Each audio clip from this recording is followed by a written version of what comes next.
Good evening, everybody, and welcome to the Toon Review. It is match review time. Of course, Newcastle 3, Wolves 0 last night.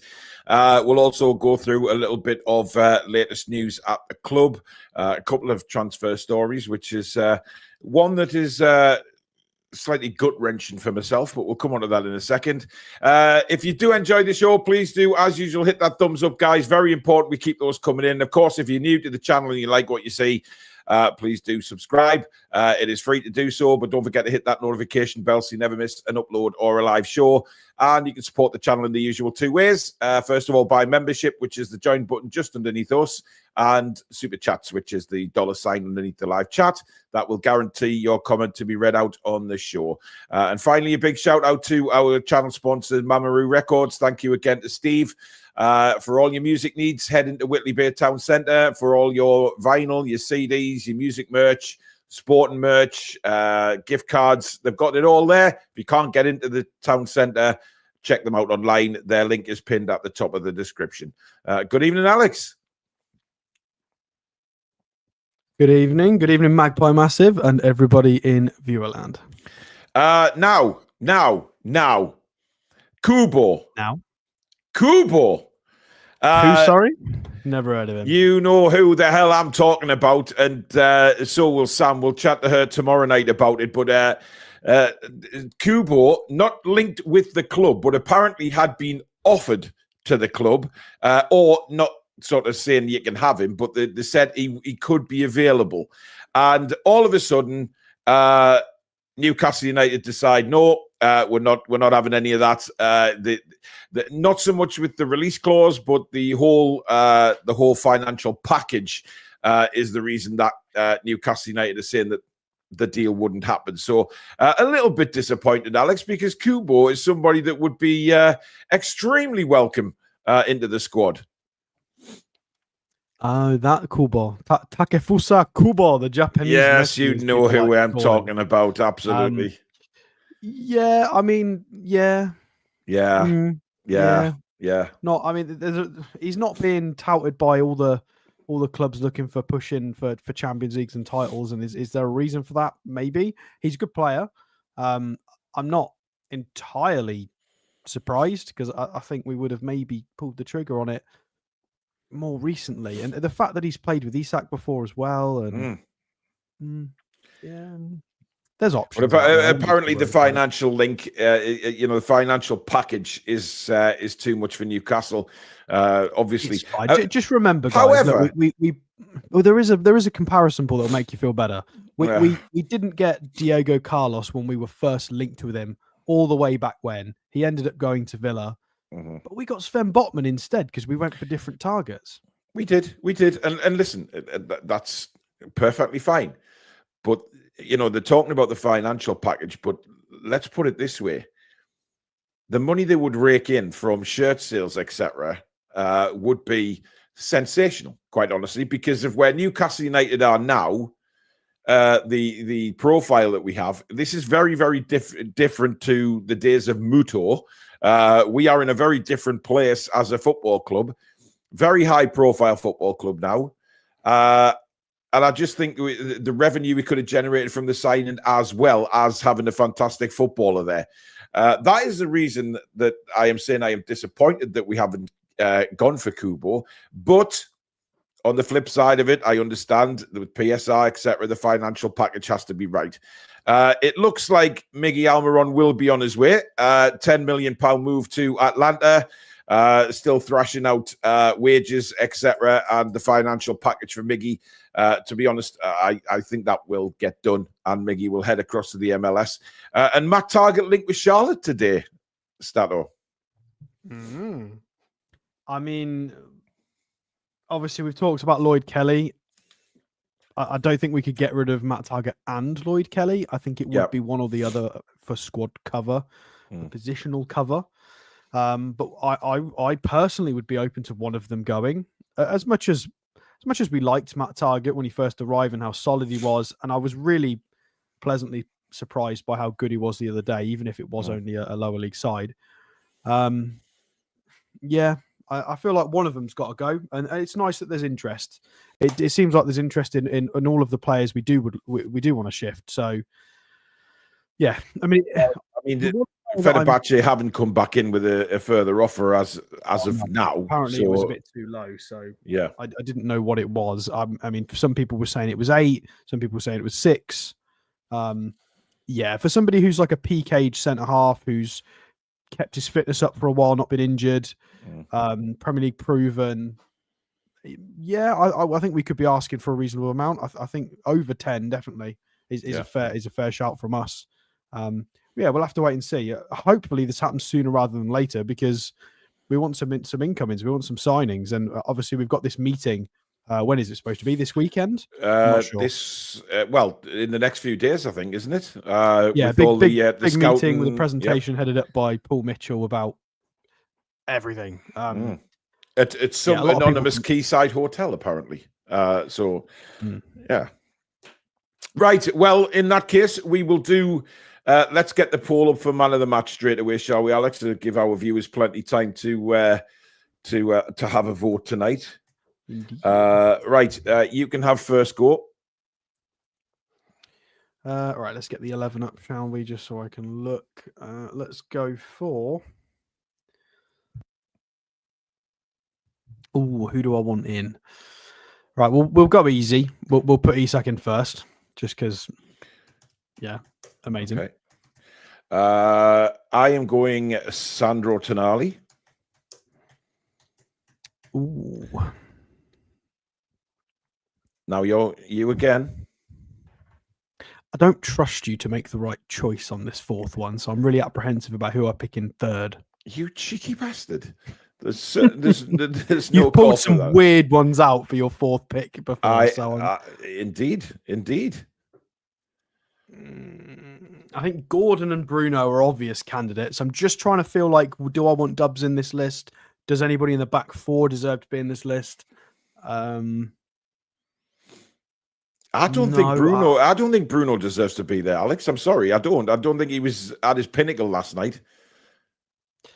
What about the assist? And the assist was magical. Yes, 4 key passes, fair enough. But overall, I don't think he had a very good first half. So you're talking about a man of the match here. Well, no, we're talking about building a poll for the. Will you just pick a bloody player? I think Anthony Gordon's got to be in the conversation. He's got to be in the vote. So I'll go Gordon. No problem. And my pick is going to be Martin Dubravka. Ooh. Yeah, Bruno not in that vote is criminal, by the way. Well, look, Bruno was close, but Dubravka saved us on numerous occasions last night and deserves to be there. But again, I wish we could put more than 4. But Yvonne says Bruno was slightly slow in passing last night, so she obviously. Listen, I'm not saying Bruno had a bad game, by the way, not for a second, but some people agreeing with me that he had a poor first half. But look, there it is. There's your 4 for man of the match tonight, guys. Is it going to be Isak, Tonali, Gordon, or Dubravka? Get voting now, and we'll take a check of that at the end of the show for the viewers' man of the match. Now, Alex, the game started last night, and it didn't really start the way we normally do. I think we went forward from the kickoff, and then Wolves sort of had about a 5 or a 10 minute spell where they made things a little bit difficult for us as well. The passing was a little rusty, wasn't it? Yeah, there was a little bit missing from that sort of opening 10 minutes. I mean, we've had games where it's been Botman had a bit of a wobble for the first 10 minutes. Livramento struggles to settle in the first 5 or 10 minutes. But it wasn't specifically those two. It was everybody was struggling to make moves happen. And it was a bit backwards and forwards. I think we had to really try and make that game not be transitional. That was obviously the plan because Wolves can be really clinical on the counter. Fortunately for us, they weren't at all. And it wasn't great. They weren't able to settle the game and wrestle control from Wolves. Wolves were, but to be fair to Wolves, They, especially in that first half, they fought for every single loose ball. They pressed well. Their technical levels were high. It wasn't solely us struggling. It was a bit of both, I would suggest. I don't know. PL Richards just put a comment. Paul, I may be out of order, but my remarks are sent with best wishes to Billy. But I noticed Billy looked unwell on Wednesday's game. Hope he's all right, but he did not look at regards to him. Yeah, look, Billy's just going to be doing commentary at the minute. I've told him to take a bit of time off and get himself sorted. He hasn't been well. I think everybody knows that. Billy said himself, but. That's all we'll say, that he's unwell, and he'll be back on the shows very soon. But for now, he's just going to take care of himself, and he's going to do the commentaries with me, and then me, Alex, and Sam will do the rest of the shows moving forward, just in the short term. But he's okay. He's just I've just told him to take a little bit of a time out to think of himself, which is needed for Billy. So I'm sure he's thankful for all the well wishes as well, but he will be fine.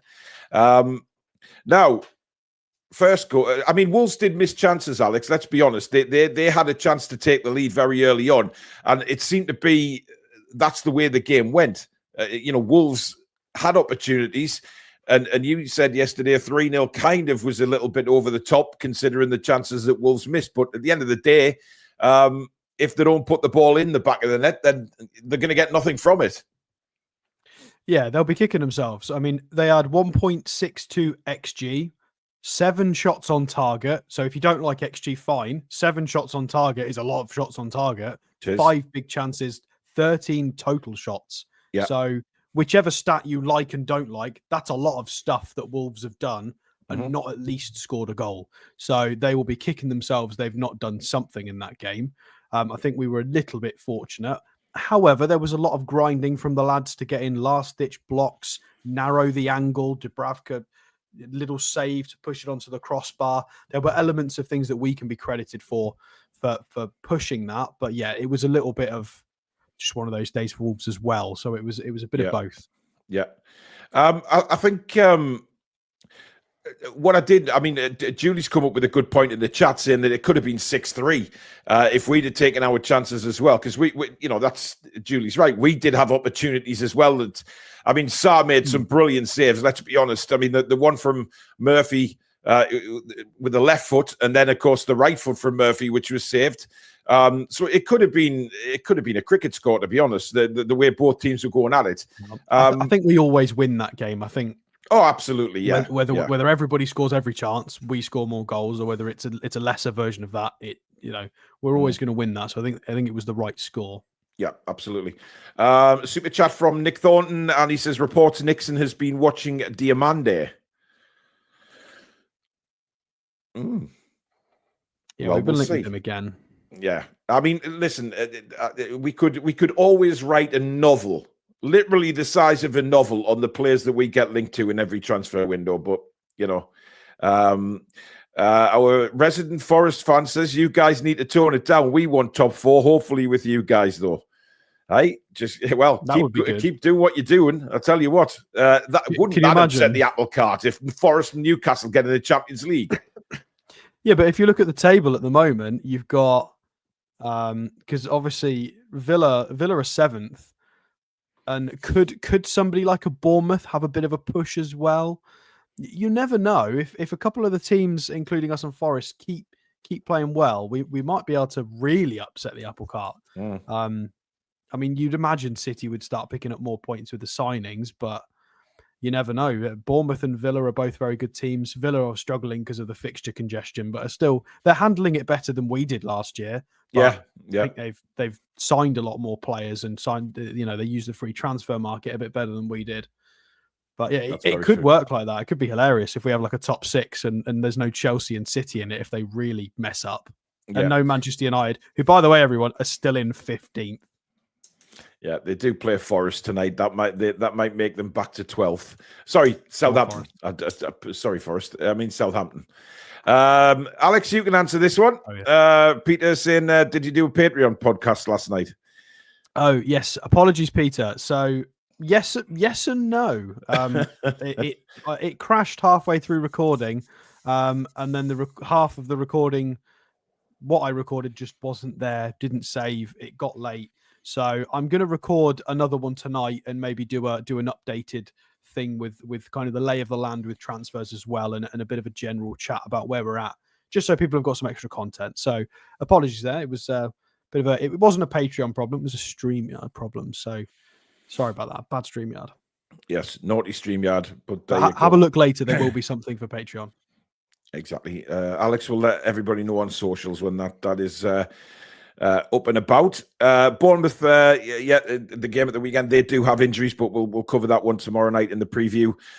Tomorrow night's going to be a little bit, it's going to be a match preview. We're going to get you guys on as well, a little bit of a fan forum as we normally do on a Friday night. So we'll get you guys on as well to have a little bit of a conversation about how you think things are going at the minute, because it's very much different to last time we did any fan forum, really. I think the form is much better. Alex, we took the lead. Alexander Isak again cutting in. Got a bit fortunate with the ricochet, but and then obviously a deflection. But you know what? When you're red hot, you're red hot, and you know, luck suddenly goes your way. Initially, I thought it was one of the best strikes of the season because I thought he'd given him the eyes and gently chipped it in the opposite corner. It looked like that, yeah. And I was like, no, there's no way that's what he's just done. And it was a deflection. So, I mean, but you've got to put yourselves in those positions and have the pops at goal to get the luck. And he does that. He's got a high shot volume. He gets himself in the right areas. It happens. So, it was a good first goal. And I think we're good for it. I think we take shots in good areas. We've got good attacking patterns, good attacking plays.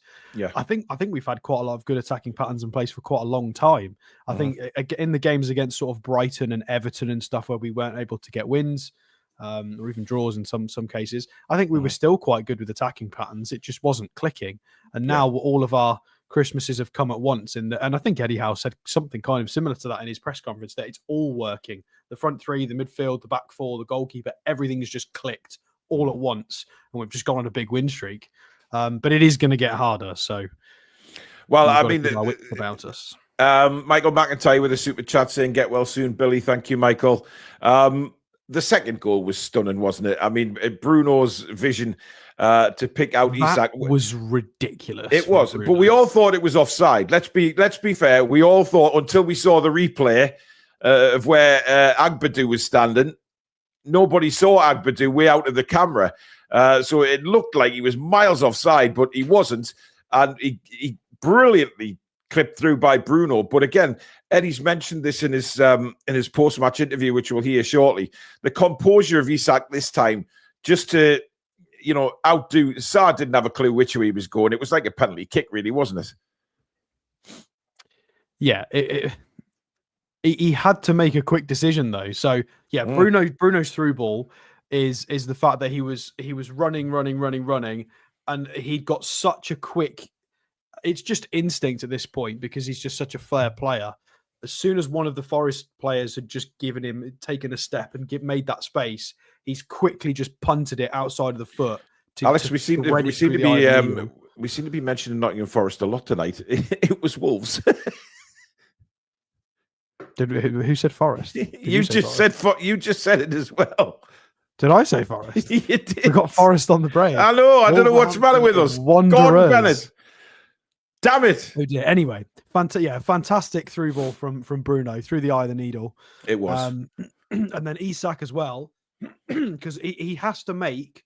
He can't take any touches. He can't really maneuver it or go left, go right. There's not much he can do because there's so many players around him that are going to swarm. So he has to quickly just pick a direction, give him the eyes, go the right way.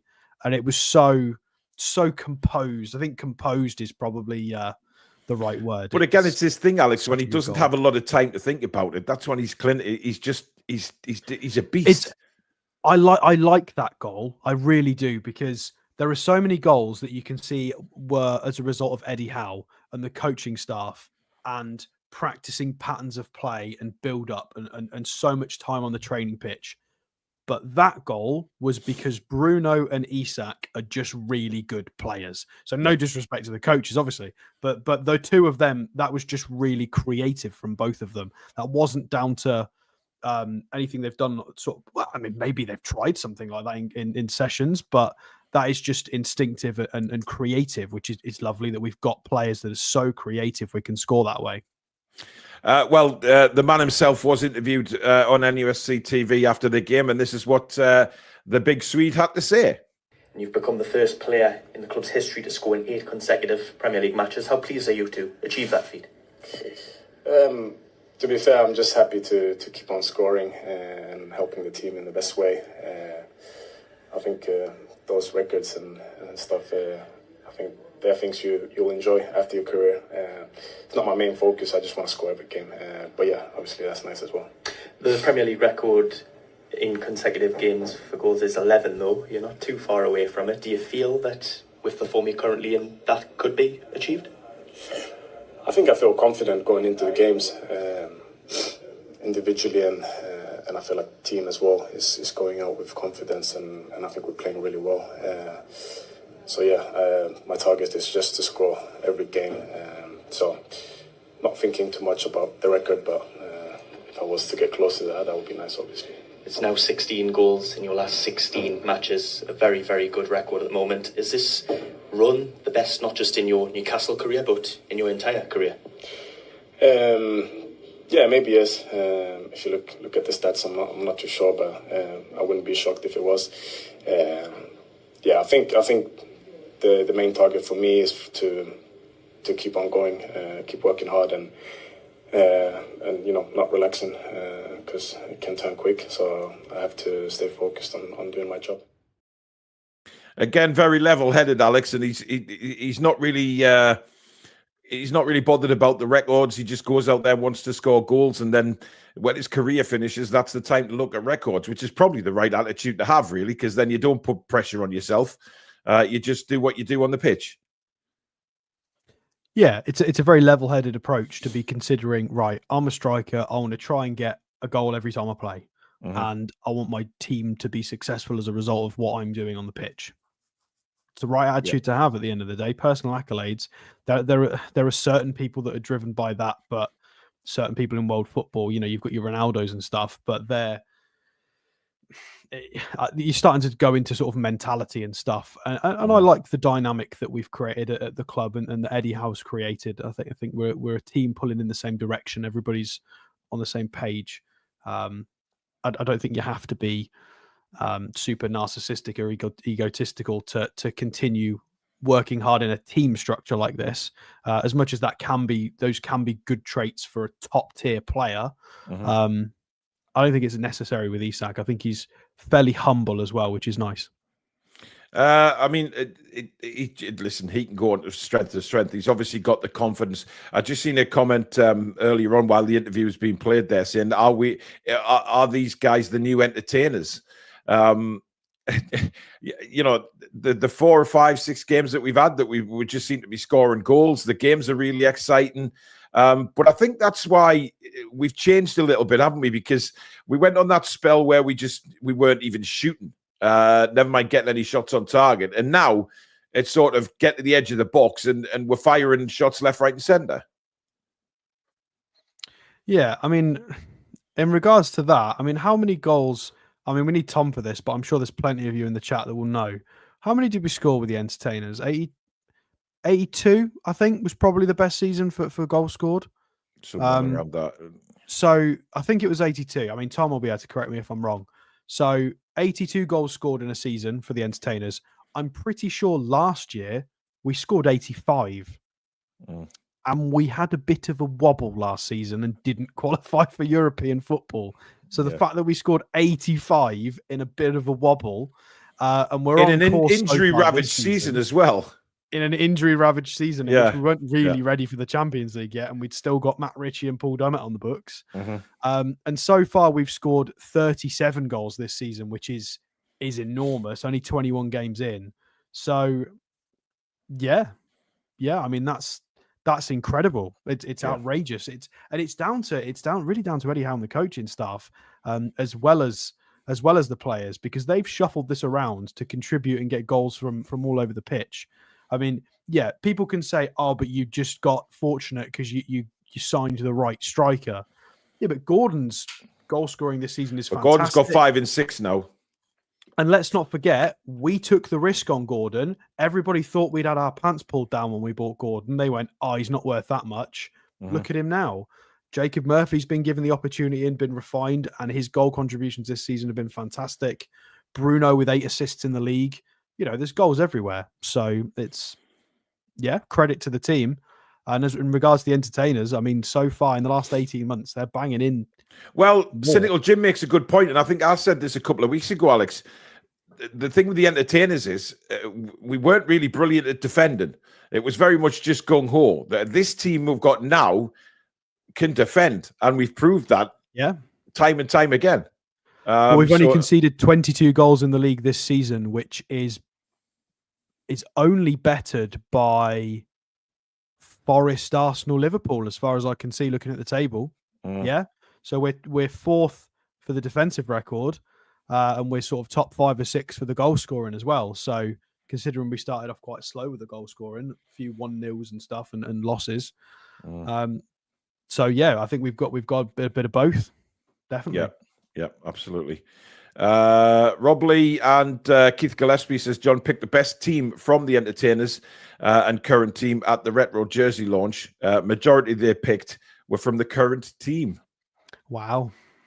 I mean, look, for all I loved Darren Peacock, right? For all I loved him, the guy, I mean, he would put his head in the way of a bullet for Newcastle. He really would. But then you look at Botman, etc. now, and you think, would this team have won the league back then? I think possibly it would have. Kieran, who's been a member for 10 months, said we could identify this team as the Warriors. Absolutely. Anyway, let's move on to what the manager had to say after the game last night. He spoke to NUFC TV. So Eddie, well played. It's a club record equaling 9th win in a row in all competitions. How do you reflect on tonight's game? Yeah, it was a tough game today, and everything that we probably thought it would be. A very good opponent, new manager in place, new style of play. I thought they made it difficult for us in the first half. They were quite deep in their defending, packed everyone behind the ball, and we had a lot of the ball, and we had to be really patient and show our quality to eventually break that down. A brace for Alex Isak tonight, the first Newcastle player ever to score in 8 consecutive Premier League matches, and a player who's just right at the top of his game. Yeah, I mean, I get the headlines, and rightly so, because I think that's an incredible run, incredible feat, and delighted for him. I know his teammates will be delighted for him as well.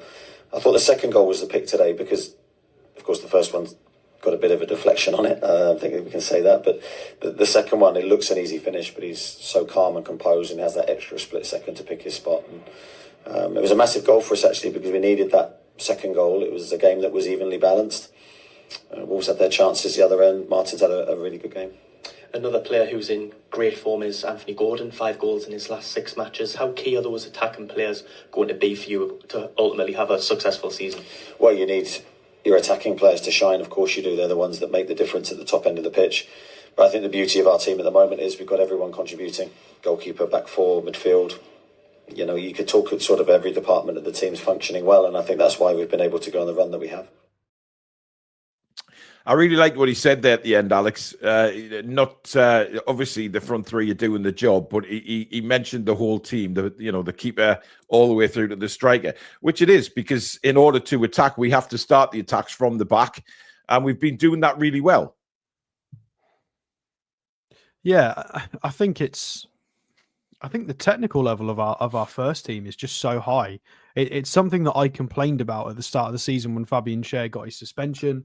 And when we were, we weren't using Sandro. Well, we weren't able to use Sandro straight away, were we? So there were elements to our game that weren't as refined.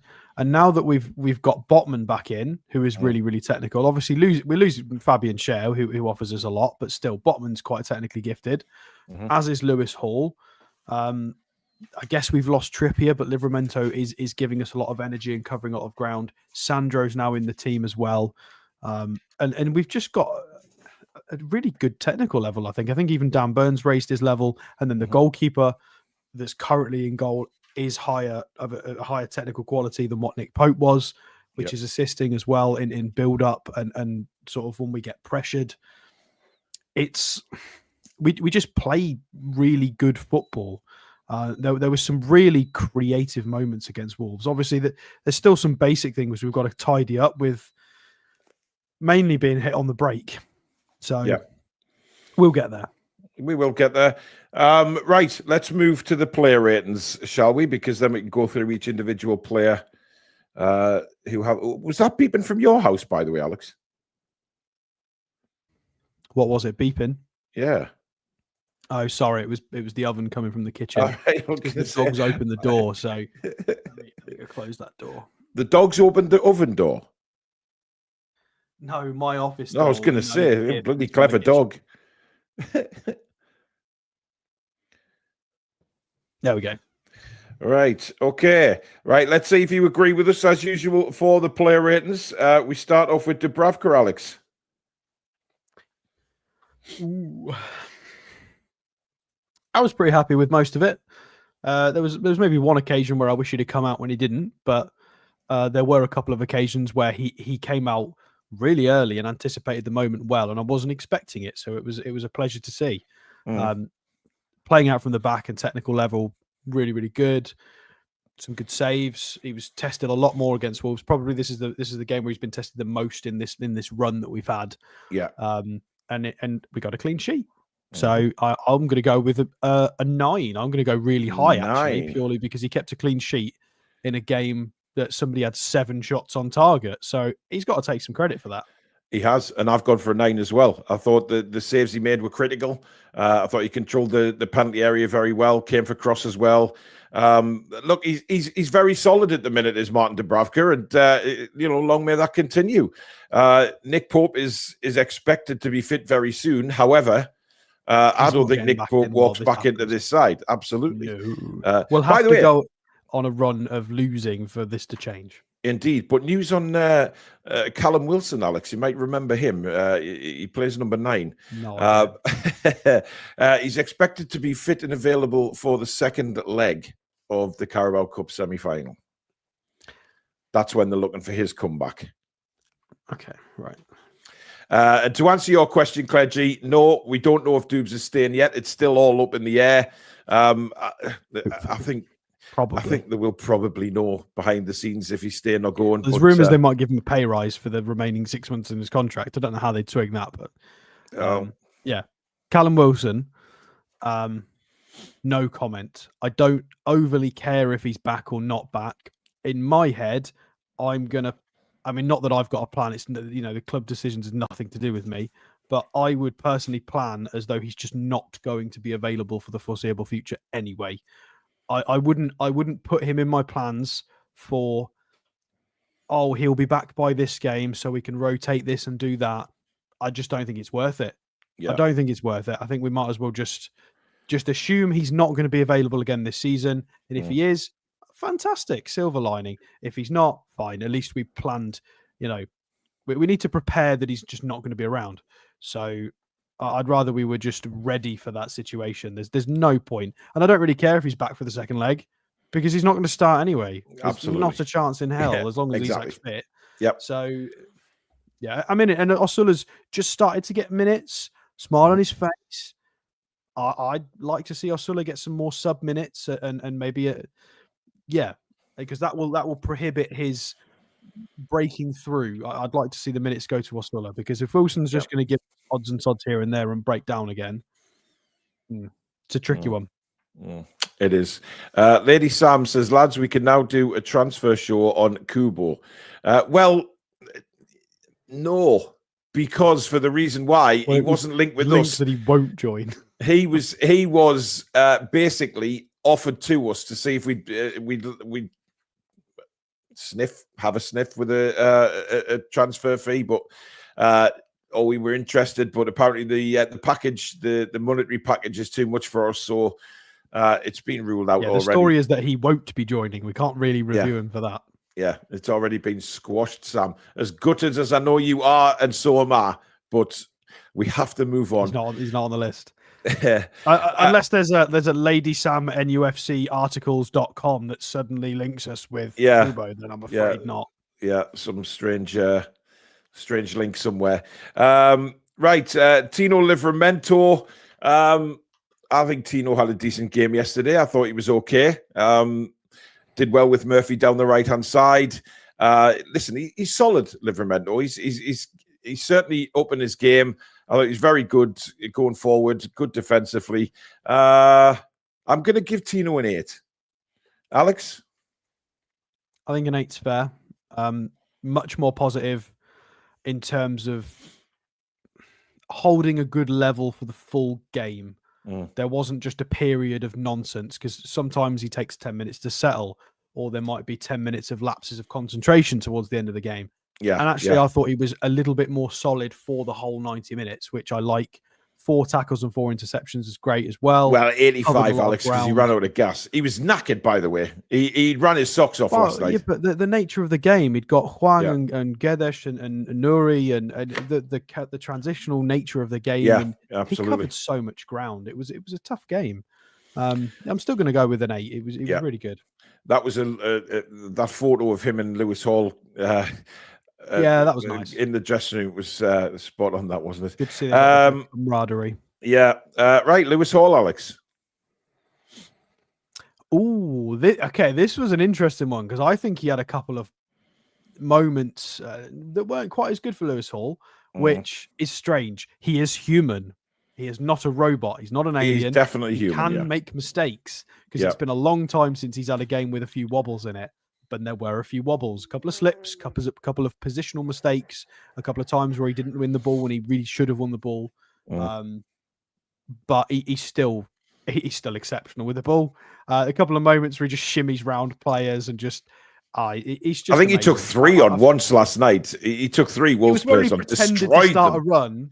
Yeah, he pretended to go and didn't go, and they just slid. Yeah, and then he did it again. He put 2 Wolves players on their asses, and he hadn't even moved yet. He's just so clever for his age. He's really good. 93% passing accuracy as well is so tidy. He found a cross 3 times. Struggled in parts for his standards, which he set really high standards. He has. I'll go 7.5. Yeah. Okay. That's exactly what I've gone for as well, Alex. 7.5. So I want to give him a reasonable mark, but there were.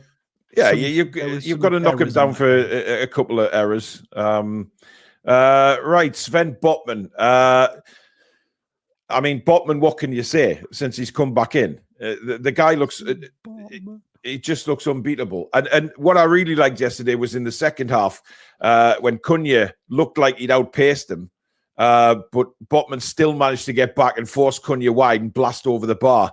That was fantastic defending. So for me, the guy is still just the Rolls Royce. He's just exceptional footballer. I'm going to go with an 8. Alex? Well, Fabian is probably getting a little bit apprehensive now because Burn and Botman are starting to understand each other positionally, covering each other really well. They work well in attacking set pieces together. No issues. So I bet Fabian Scher's not liking this too much because it looks really good. And Sven Botman again was so solid. He only lost 1 duel, 5 out of 6 total. He completed every single long ball, 4 out of 4. Good recovery tackles as well. I'll do your line, Rolls Royce. I'm going to go with a 9 because we kept a clean sheet, and he was a big part of that. So, okay, no problem. Dan Burn, Alex. What are you going for? Bottom and a 9 as well? No, I'd give him an 8. Dan Burn. 5 out of 5 aerial duels, as you would expect, because he's massive. 95% passing accuracy from Big Dan Burn, and also 4 out of 4 long balls, same as Botman. Fantastic from Dan Burn. He's consistently raising these technical levels. He's putting up the numbers, and if I've given Botman a 9, I'm going to give Dan Burn a 9 as well. Okay. I've given Dan Burn a 9. I thought he was outstanding. I thought he was just top class. And listen, this guy's he's having a little bit of a late swan song in his career, isn't he? This is a purple patch, certainly for a he's outstanding right now. He really is. He's outstanding. I mean, you can look back over the player ratings we've given him the last few weeks, and 9s and 10s. I mean, this is an incredible turnaround since we were desperate for him not to play at left back, but since he's gone to centre back, which is, as you've said many times, is his normal position, he's been absolutely fantastic. Simple colossus is what Julie J's just said there, both of them. So, yeah. Right, Sandro Tonali. For me, absolutely out bloody standing Sandro yesterday. The way he just covers the pitch and it just spreads the ball. He's so easy to watch. He's like he's like a ballerina, just floats around and just does his job to absolute perfection. And again, the man was superb, simply superb. So for me, it's a 10 from Len. Alex. Yeah, he does a lot of the unseen grind. He's just a quiet warrior, but he is a warrior. He's a physical beast. He's really fast. He's really technical. He's almost a complete package, which is no wonder we pushed so hard to sign him. A lot of people didn't think he fit the profile of what we needed at the time. By God, were they so wrong. I think it's probably an 8.5, 9-ish performance for solidity, key passes, 91% accurate passes, covered so much ground. And then I'm going to bump it up to the 10 and agree with you for what he did in the 93rd minute, which was unbelievable. Take on 3 players on the right wing. Yeah. And then the move broke down, and then he retreated 30 yards back to win the ball himself again and just crack on. Unbelievable. And like 93 minutes. Yeah, that was incredible. It's ridiculous. The guy is just, it's like him and Sven Botman were just constructed, like bioengineered in a lab. They're not RoboCops. Yeah. He's, for what you need him to do in that position, it's almost exactly what you need. He's phenomenal. 10 out of 10. It was brilliant. Bruno. I really liked Bruno's performance, and a lot of people didn't. I get that there were issues in the first half. I know that, but it's the 8 assists so far this season. Another one for him. Pulling the strings in the attacking sense is why we're picking up not just points but victories constantly, because we're scoring so many goals. He's been so vital in the attacking sense. 4 key passes and the assist. Yeah, there were some moments maybe we could have been a little bit more careful with the ball, but I'm going to go for a 9 purely because creatively it was really important. See, I love Bruno's performance in the second half. I just think he was. There was something just not there in the first half, which was causing us problems. Certainly, first 20 minutes of the game. I thought they did bypass us considerably in the opening 10 or 15 minutes as well. They were really favouring the wings. We couldn't win a second ball. But I really enjoyed his second half performance. So I'm going to go with an 8. I can't mark him any lower than that because, it was a 3-0 win at the end of the day. And, he did step it up in the second half. Joe Linton. Now, Joe Linton, for me, looked tired yesterday. I don't know about what everybody else thinks, but I think he looked exhausted. He wasn't holding on to the ball too well. His passing was a bit wayward. He just looked a little bit off the pace yesterday. So it's a 7 for me. I just think he's run out of gas. There was a little bit of fatigue in there. Alex? Fair. I think a 7's fair. I'll go with the same. 3 out of 9 ground duels. And not super loads else creatively. Yeah. I mean, he got a key pass. Only 78% passing accuracy, so the passing went a little bit awry for him. Yeah. I think he could do the rest. I think if we can, the problem is we've got we've got harder games coming up. It would be good if we could give him a week off and maybe use Lewis Miley in one of these games. Yeah, well, see, I fancy Miley to play against Bournemouth and rest Big Joe for the games coming up. But we'll talk about that tomorrow night. Yeah, but Big Joe's considerably more experienced, though. That's the thing. So, well, yes, but we'll have a chat about it tomorrow. Right, Jacob Murphy, Alex. I mean, he won't get all the headlines because obviously it was the other two that did a lot. Yeah.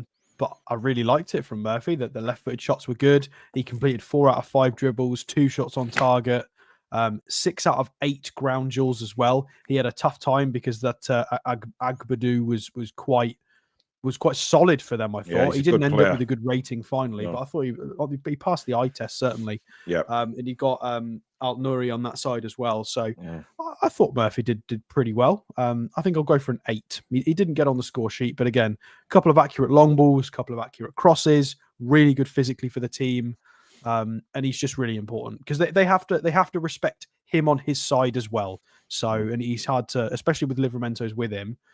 We did have quite a lot of luck on that right hand side, and they had to really be careful.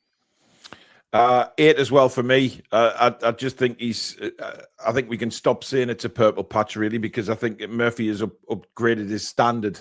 It's a purple patch is when 3 or 4 games. This guy's done it convincingly now for quite a few more than that. Well, I think the players around him certainly help. But undoubtedly, but I think Murphy's fitting in with it well, and the understanding that he has with Isak as well. I think that's really good. Everything's going right for Murphy at the minute, and long may that continue. Because talk today was if Almiron does go, Newcastle won't be getting in a replacement.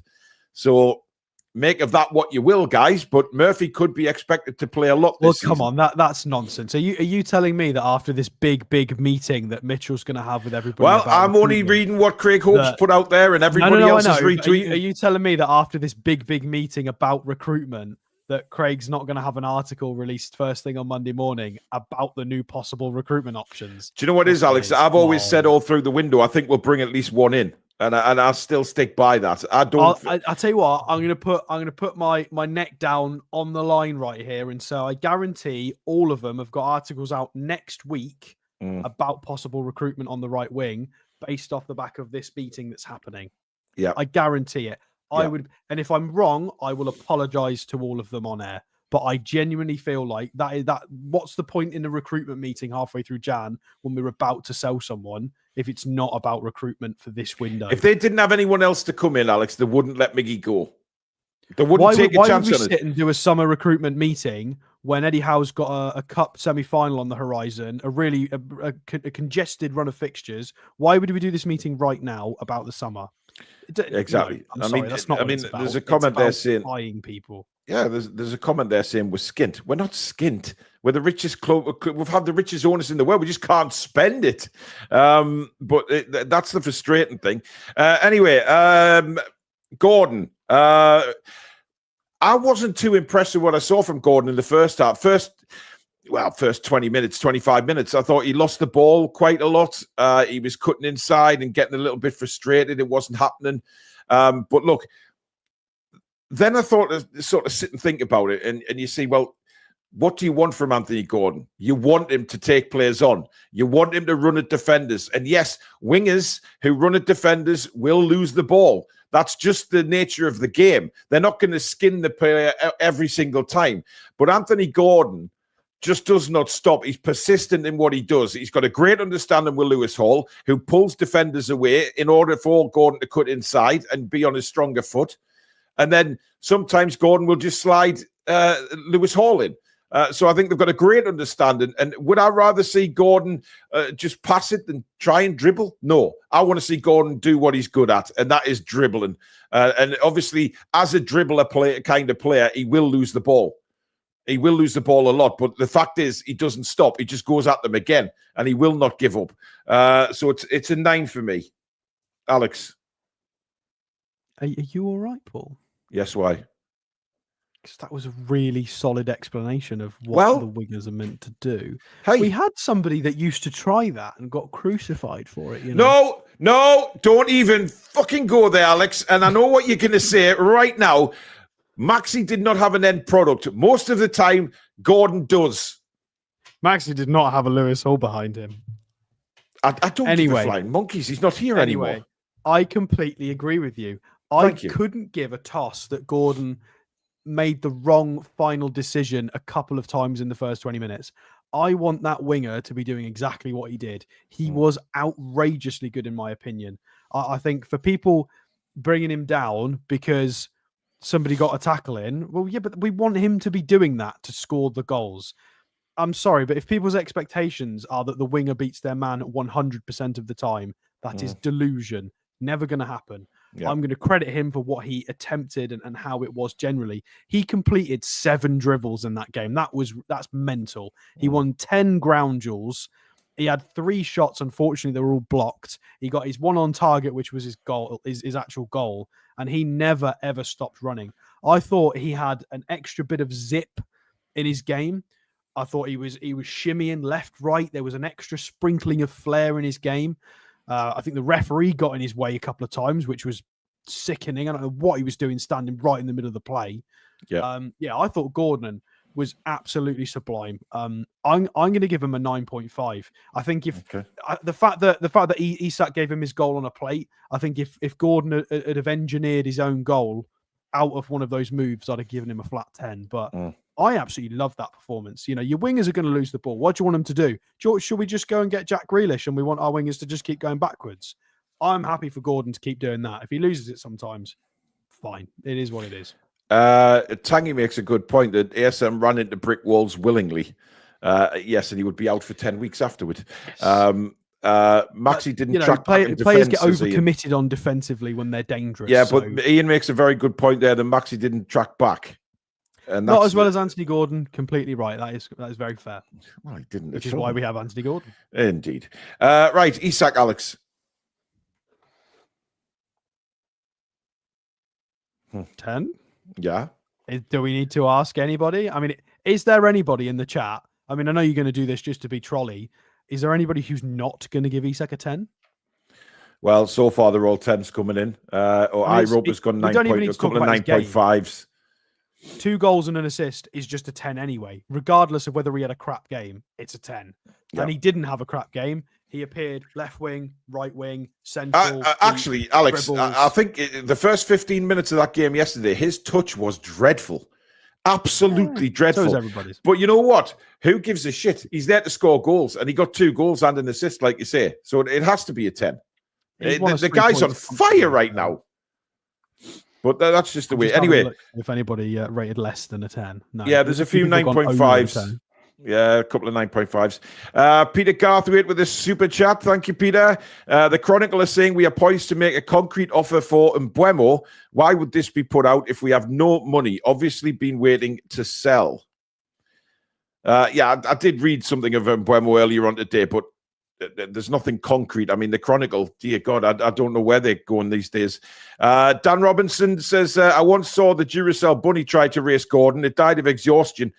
Great show. Get well soon, Billy. Hope Susan and Phoebe are doing well. Thanks, Dan. Really appreciate that, mate. I tell you, Duracell missing a trick. Well. That should be their next advert for TV. It's just get a couple of the Newcastle lads just having a little jog and the Duracell bunnies just really struggling because they've got the batteries. Yeah, and then suddenly, like they cross the finish line and they bend over, and as the bunny's coming across the line, they bend over and they've got a Duracell battery stuck in the backside. That something along them lines. Within reason, of course. Might revise that a little bit. Anyway, substitute 2 was first to come on. Substitutions were 78th minute. We did a triple change. We brought on Willock, Osula, and Miggy Almiron. Okay, so we'll do Joe Willock first, Alex. Joe Willock, I thought was fairly solid. Picked up a couple of good opportunities further up the pitch, but he got kind of robbed or pushed off the ball, or they were overhit. Yeah, it just didn't fall for him. I'll go with a 6. Didn't do anything overly wrong. He tried to make some things happen, but Well, I've gone And with it's a nice 5. that he's fit because we were worried he was going to be out for sort of a month or so, and he's available, so it's great. Yeah, I've gone 5.5 for Willock. He's not doing it for me at the minute. I'm not seeing anything in Joe Willock's game. And the thing is, I mentioned this on the video I did earlier today. I really love Joe Willock when he's at it. When he's properly at it, he is quite simply sometimes unplayable. But we're just not seeing that from him at the minute. But we know that Willock requires a run of games. He's always been like that. The last couple of years, he's required 2, 3, 4 starts to get fully match fit because he's lightning quick. He's just one. Well, I'd agree with that. I just want to see more from him because I know he's got more in the locker, and I can only really rate him on the game we've just done. Asula. The kid's tenacity is very impressive. I mean, he didn't do a lot. What have we got? 4 touches of the ball. He won a ground duel, 1 interception. He got fouled once, and that was it in 12 minutes plus added time. So not too much, but I just loved his willingness to close down the goalkeeper. At no point did he ever think, and he didn't care that he wasn't going to get there. That goalkeeper had a horrible final 15 minutes of that game, Jose Sarr, because Asula would not stop closing him down. Yeah. And I think he clipped him like twice. So he's a willing runner. He will run for days. I'm going to give him a 7 just for his running, even though he didn't really do much in the game. The pressing is just funny. He just doesn't stop. I've gone a 6. I want to see more from him, but when he's coming on at that time of the game, it's hard for him. It's hard because Wolves had a very, very strong bench last night, didn't they? And obviously when they made a couple of changes, you could tell. We were starting to tire. Wolves began to sort of pressure us a little bit, and Asula couldn't get in the game. Anyway, Miggy Almiron, Alex.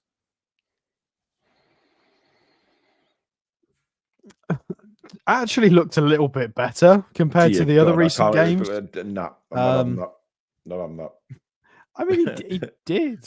He looked a little bit He really sharper. fucking didn't, Alex. He gave the ball away so many times in the short space of time he was on the pitch. He didn't. He lost possession once, and that was because it was in 1 misplaced pass. It was 6 out of 7 passes.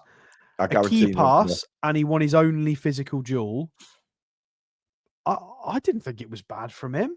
And I think there is a possibility. We don't know everyone, but there is a possibility that was his final game as well. It was. And I thought maybe that's why he came on with that long to go.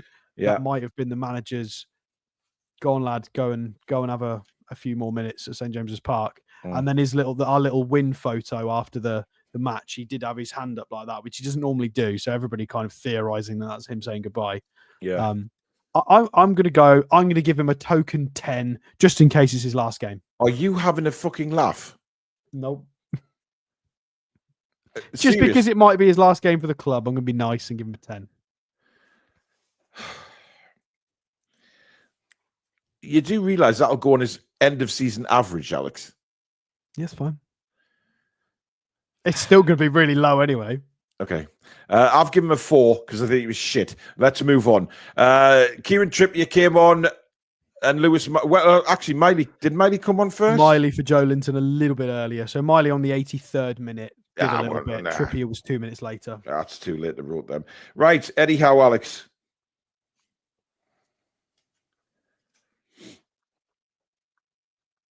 I'm going to go for 10. Mm-hmm. Because he's a huge part of keeping this run together. Yes. And I really like the progression of the team. I know we didn't really get any super luck from corners, but we do look a lot more aggressive from corners. I hope that. Would you have liked to have seen the changes made a little bit earlier, Alex? Because we were starting to flag a good 10 minutes before the changes were made. And again, this is his in-game management. But look, as far as I'm concerned, he made the changes. We didn't concede. We've won the game 3-0. How can you not give the manager a 10? I mean, it's a slightly skewed rating because I feel like I'm rating him based on everything he's done to get us to this point, which is, I guess it's difficult to rate a manager. And it's his decisions to try and use Sven Botman instead, to keep Murphy in that position. the manoeuvring he's done, and the stuff he's done with Sandro and Bruno as well. And the fact that Tonali is not playing an out-and-out 6 on his own as Bruno was. Bruno does drop back to support him, build up where necessary. He's got that support of his teammates around him. Absolutely. It's just everything's been considered so carefully. I mean, I agree. 10. I've got a 10 as well. And Dean made a good point there in the chat that maybe he could have made them earlier, but extra time made up for that because there was a further 8 minutes of this is a game time that we would have lost 6 months ago. We kept going on a run where we'd win all the really difficult games, and then we would go and banana skin a game like this. We didn't. It was standard day at the office, 3-0 at home, getting your striker on the score sheet. It was a really competent performance and careful planning. Well, the bigger test for me is coming up on Saturday, because obviously it's a short turnaround. It's a lunchtime kickoff. Eddie's got to get the guys ready, and this is a big test coming up, but we'll talk about that tomorrow night, obviously. Right, let's look at the viewers' man of the match. You had a choice of Isak, Tonali, Gordon, and Dubravka. Alex, which way do you think it's gone? I mean, it's got to be Alexander Isak. It's just it's a question of what percentage is it for him. I'll go with 85. You're miles off. Isak has won it. We've got 1,000 votes. Isak 47%. Sandro Tonali 46%. Guys, Isak scored 2 goals and got an assist. Yes, but Tonali is a magician. Dubravka with 4%. And Anthony Gordon on 3. Well, it's changed again, actually. It finished 46% each. For Isak and Tonali. Dubravka with 4% and Gordon with 2%. I mean, Tonali gets the heart. He wins our heart for the match based on doing things like that in the 93rd minute. Definitely, I agree. But for 3 goal contributions in one game, like that is... Well, you see, our viewers are very eagle-eyed, Alex. Our viewers are very eagle-eyed, and they. Yes, I know John 2%'s missing. It always does this. I don't know why YouTube can't count to 100. I have no idea why. But listen, it's. I know it's not just scoring that makes a good player. For people pointing that out, but when you contribute to 3 goals, you've basically won your team the match yourself. So he deserves the credit for that, surely. Pedro says Tonali was doing filthy stuff. He was. Listen, I think we'll give it to Isak, because I think Isak deserves this. Alan says great commentary last night, Paul and Billy, but I did notice you don't like VAR. Well, no, listen, that delay for the goal was absolutely pathetic. How long did they take to make that decision, and why on Christ's cock do they not put the lines out straight away? Why can they not just put the line out and say, oh, yep, he's onside, goal? Why do they do these different angles for like 5 minutes and then they put the lines out? Does that not make anybody just really, really mad?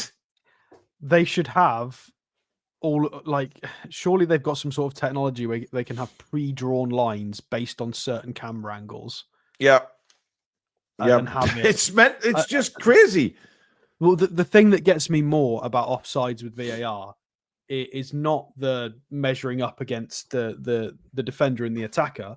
It's the player who's played the original pass. Sometimes when you look at the camera shot, the ball's not even on their foot yet, or it's already left their foot. It's like, well, that's not at the point you should be measuring. It's got to be at the point they play the pass, and it can be a frame by frame difference. And I mean, it was just like they were looking for a reason to disallow the goal. And it doesn't change my mind on that. Oh, and then I saw Isak's foot, and it looked like Isak had grown like to a size 25 shoe again. And I'm thinking, what is going on here? Isak's foot was so much bigger than it already is. Lynn's just said it there about the semi-automated offsides. Yeah, we need that in. It was Liverpool and co that voted that down at the start of the season. It's coming in next season, though. It's in next season. Great. It's great. And in the summer, it was a breath of fresh air in that international tournament. Nobody was whinging about offsides. It was just boom, there's the replay. Everybody's seen it. Done. Move on. Yep. And there was no drama because it was so concise we needed it at the start of this season. It's ridiculous that it's not there. Yeah. But it will be here next season. But there you go, guys. That is it for the match review tonight. Thank you so much for joining us. I'll be back at 11:30 in the morning with Eddie Howe press conference reaction and any latest news that has come from the club with regards to transfers and stuff like that. And then tomorrow night, we're back at 7 o'clock. It's the match preview for the Bournemouth game, Stroke Fan Forum. We'll get you guys on in the second half of the show and see how you guys are feeling after this fantastic run that we've been on. Are you confident of Champions League? Are you confident? Well, Alan Shearer says we might even win the league. God knows. But anyway, thank you very much for your super chats and memberships. Mods, thank you very much. Alex, it's been a pleasure. And thank you to you guys out there. If you have enjoyed the show, hit that thumbs up button, guys. And of course, subscribe if you're new. And thank you again to Mamaroo Records, our channel sponsor, based in Whitley Bay. For all your music needs, head in there. Tell Steve you're a TTR customer and he'll do you a fantastic deal. If you can't get into the shop at Whitley Bay, check them out online. That's pinned at the top of the description. But until tomorrow, folks, thank you very much for tuning in. Enjoy the rest of your night. Take care. Away the lads and lasses. Come back and check out some green.